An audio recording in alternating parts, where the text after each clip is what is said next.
মা পচা, মাকে একদম বকে দেব, মেরে দেব মাকে। মজার ছলে বলা এই কথাগুলো শিশুদের মনে কি প্রভাব ফেলে জানেন?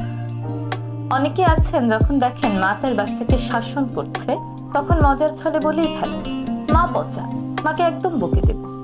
মজা করে বলেন, আদর করে বলেন, এতে কি বা যায় আসে? কিন্তু না, যায় আসে। এই মজার ছলে বলা একটি বাক্য শিশুর মনে তার মায়ের সম্মানকে প্রশ্নবিদ্ধ করে তোলে। শিশু যখন দেখে তার মা তাকে শাসন করছে আর তারই খুব কাছের কেউ দাদা দাদি ফুপু খালা মাকে পচা বলছে, তখন শিশুর মনে একটি কনফিউশন তৈরি হয়। সে ভাবতে থাকে তার মাই ভুল করেছে, বাকি সবাই সঠিক।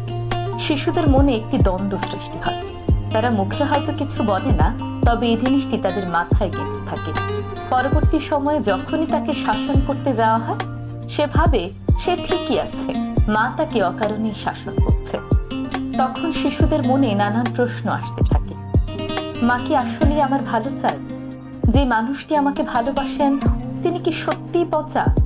আমি কি তাকে সম্মান করব নাকি করব না?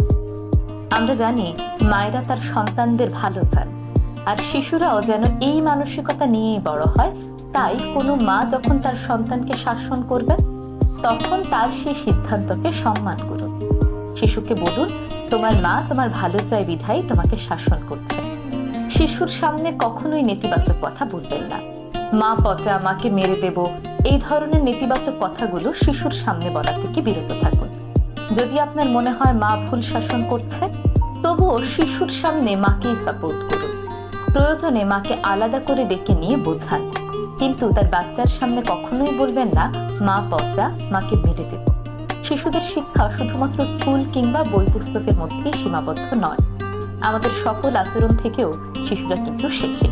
তাই এমন কিছু করবেন না যাতে শিশুর মন থেকে কারো প্রতি সম্মানটা উঠে যায়। আজকের পর থেকে এই ব্যাপারে অবশ্যই সচেতন থাকবেন।